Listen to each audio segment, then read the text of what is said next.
Bora falar de Inter, tem bastidor quente, decisão de gestão, tem mercado, tem dinheiro envolvido e tem a política de futebol brasileira entrando no meio do caminho. Sim, tudo isso e muito mais tu acompanha a partir de agora no Inter em Campo, depois da nossa vinheta.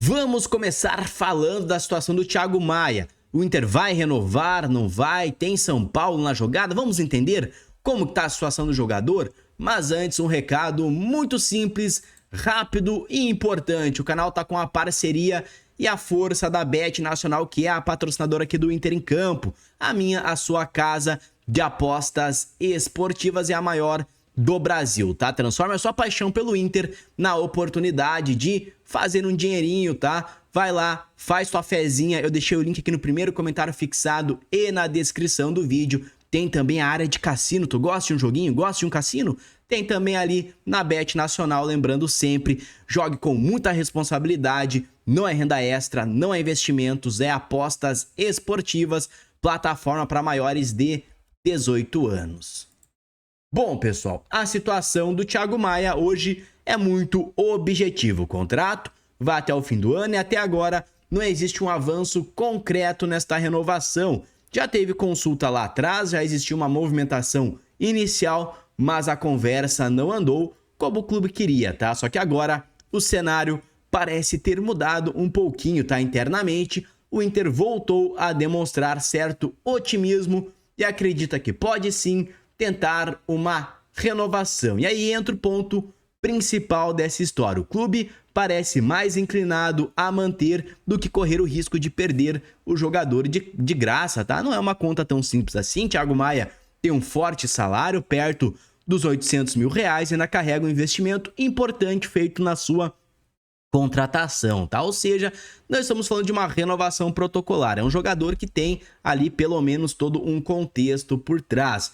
Só que no lado do campo, falando do campo em si, o momento do Thiago Maia não é muito bom, tá? Ele voltou a ser mais utilizado ali com o Paulo Pezzolano, recuperou um espaço dentro do esquema e passou a ter mais participações, tá? Mas mesmo assim, eu considero pouco, tá? Para um jogador que recebe um salário que é um dos maiores do elenco atualmente. Só que a história ganha um ingrediente muito curioso a partir do momento que o São Paulo teria entrado na disputa pelo jogador. Depois que foi divulgada essa informação, o Internacional teria se movimentado para tentar renovar com o jogador. Bom, cara, mas uma nova reviravolta, eu tenho que dizer que a torcida do São Paulo se manifestou de forma contrária a essa contratação, tá? Foi feita ali uma enquete com alguns são paulinos e a grande maioria esmagadora falou que o jogador não vale este investimento. Então, talvez o São Paulo ali nem tente a contratação do Thiago Maia no fim das contas, mas tá aí. É um jogador que pode acabar deixando o Inter de graça ao fim do ano e, cara, sendo bem sincero, não faz falta na minha opinião, tá? Mas tá aí, eu quero a tua aqui nos comentários, porque, bom, continuando falando de São Paulo, Thiago Maia, enfim, Arboleda do Inter. Bom, o Inter até se interessa pelo futebol do jogador, mas o problema é todo o conjunto Arboleda, tá? Se o Thiago Maia já divide opinião, outro nome começa a circular, então, nos bastidores, que é o do Arboleda. Mas antes, o canal tá com uma parceria inédita com a Netshoes por camisetas do Inter, produtos oficiais, licenciados de um site super confiável que é a Netshoes. Eu deixei aqui na guia de compras, tem na descrição do vídeo também, tu vai encontrar essas camisetas, uma mais bonita que a outra, com um preço muito bom e convidativo. Então, se tu é torcedor do Inter, não perde a oportunidade e adquira a tua antes que se acabem os estoques, tá certo? Bom, pessoal, o zagueiro foi ligado ao Inter, mas o próprio Inter, pelo que se desenha, não quer se meter na situação do jogador. Mas como assim? Hoje ele vive um dilema lá com o São Paulo, não vem se representando, não fica disponível para jogo, está se recusando a jogar. E aqui é importante a gente entender bem o motivo, porque não é exatamente uma questão técnica, tá? Dentro do campo, o Arboleda é um jogador conhecido, experiente e, cara, eu acho um bom zagueiro, tá? Só que o problema nesse caso não estaria no futebol, estaria no próprio extracampo. O histórico do jogador envolve questões financeiras complicadas, diz que o jogador está sempre com altas dívidas, dificuldade de gestão do próprio patrimônio e uma sequência de problemas extracampo que acendem um alerta em qualquer diretoria que não quer ter um cara assim dentro do seu vestiário. Segundo informações, o próprio São Paulo às vezes tem que estar adiantando pagamento, sabe?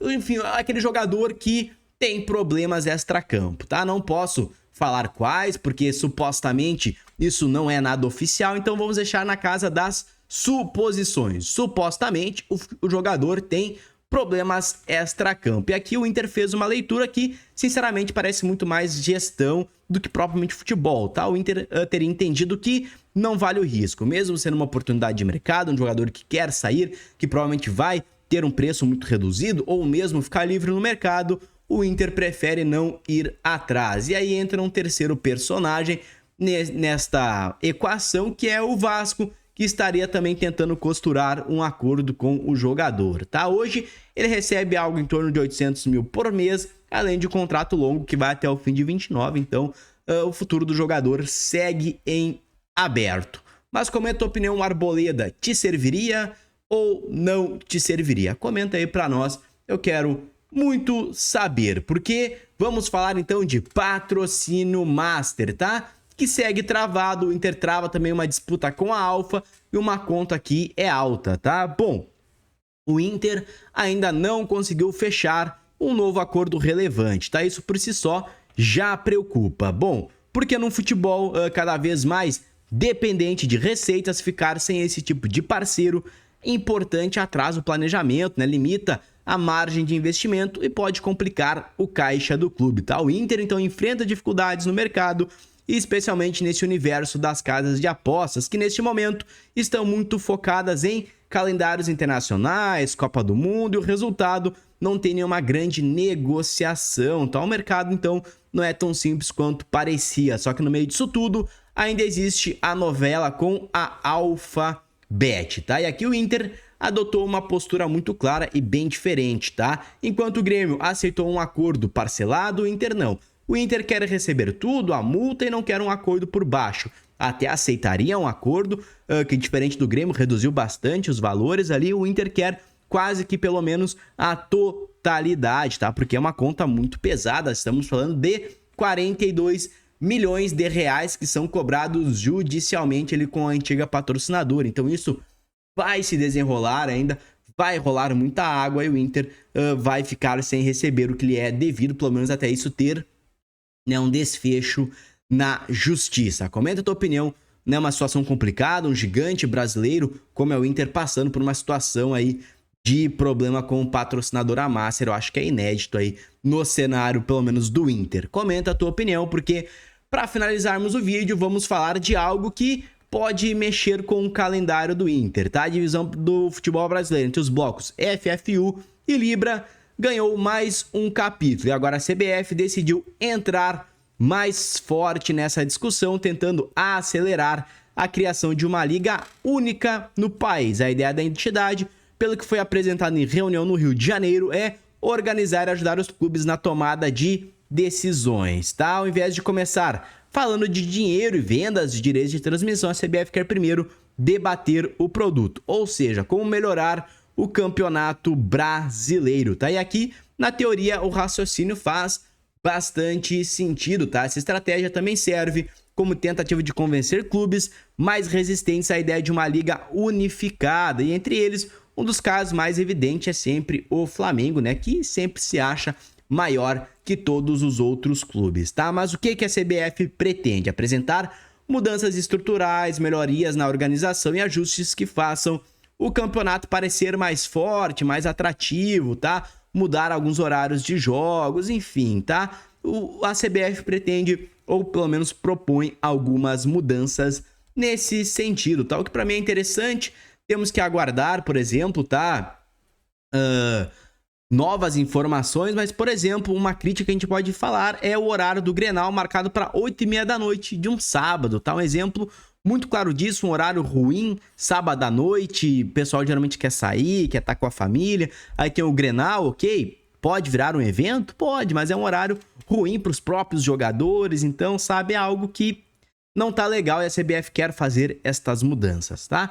Comenta tua opinião sobre isso aqui nos comentários. Por hoje é só. Inter em campo chega ao final e a qualquer momento eu tô de volta pra gente falar de Inter aqui no YouTube. Um forte abraço, falou!